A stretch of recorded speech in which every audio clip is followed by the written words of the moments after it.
Nos tomamos un minuto para pensar.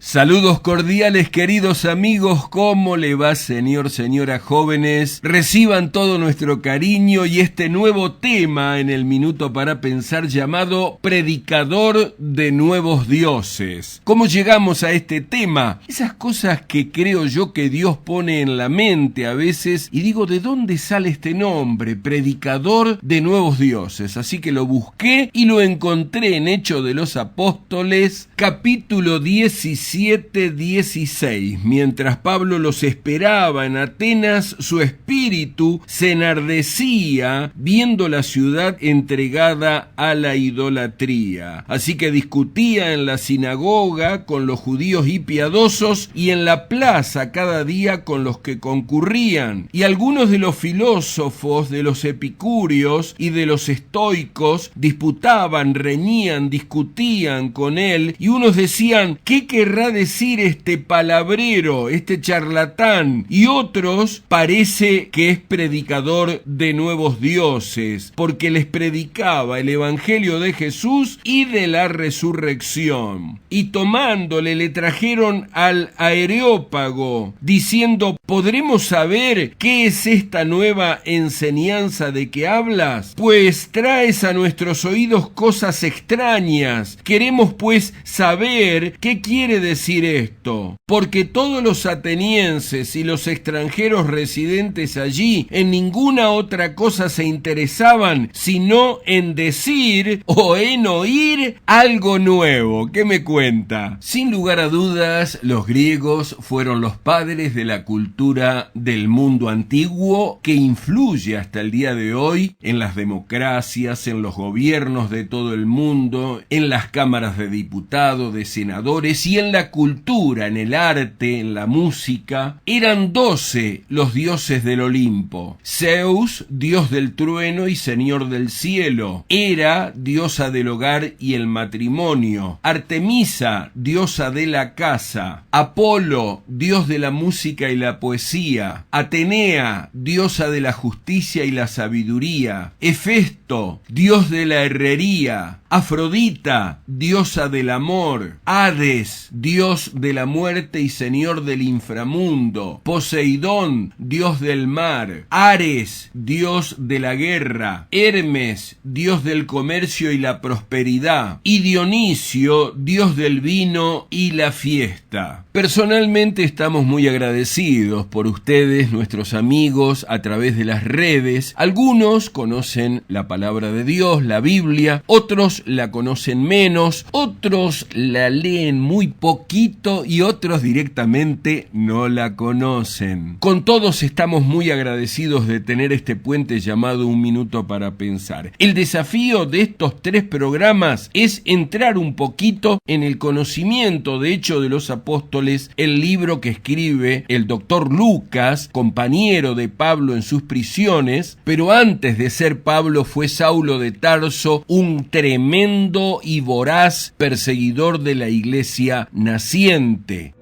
Estaba en el templo, siendo fiel a mis ayunos y a mis oraciones.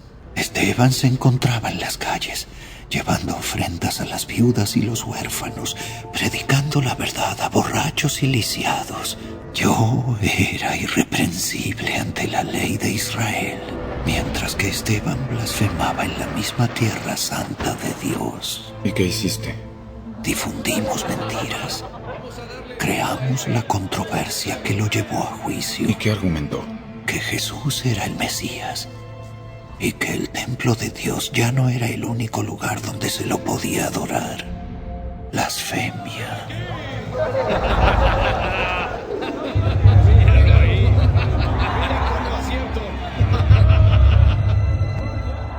Escuché sus últimas palabras a pesar de los gritos de la gente. Señor Jesús, recibe mi espíritu. Señor, no tomes en cuenta este pecado. Aún en la muerte, una última blasfemia en su boca. En ese momento prometí destruir a todos los que hablaran de Jesús de Nazaret como el Mesías.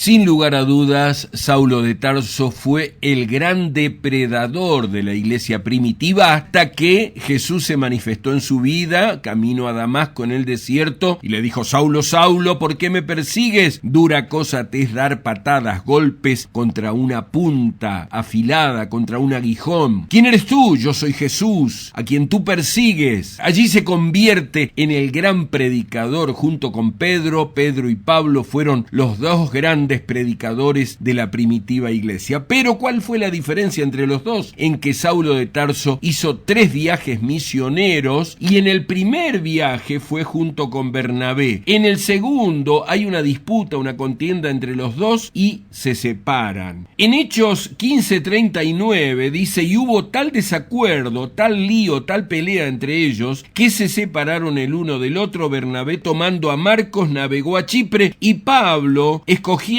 a Silas, salió encomendado por los hermanos a la gracia del Señor. Después llegó a Derbe y a Listra, y aquí había allí un cierto discípulo llamado Timoteo. Daban buen testimonio de él los hermanos que estaban en Listra. Quiso pues que éste fuese con él. Aquí tenemos a Pablo, a Silas, el nuevo colaborador, y ahora se agrega el joven Timoteo. Pero en el versículo 6 se agrega Lucas, y atravesando Frigia y la provincia de Galacia, le fue prohibido por el Espíritu Santo hablar la palabra en Asia. Cuando llegaron a Misia, intentaron ir a Bitinia, pero el Espíritu no se los permitió. Y pasando junto a Misia, descendieron a Troas. Lucas era de Troas, y se le mostró a Pablo una visión de noche. Un varón macedonio estaba de pie rogándole y diciendo: pasa a Macedonia y ayúdanos. Cuando vio la visión, enseguida procuramos partir. Procuramos es plural. Lucas se incluye dentro del grupo. Mientras tanto, cuando leemos el versículo 6 y 7, cuando llegaron ellos, yo no estaba todavía, porque el encuentro con el doctor Lucas se produce en Troas. ¡Qué maravilloso! Ya que aquí tenemos el grupo constituido para el segundo viaje misionero, formado por Pablo, Silas, Timoteo y Lucas. ¡Hasta la próxima!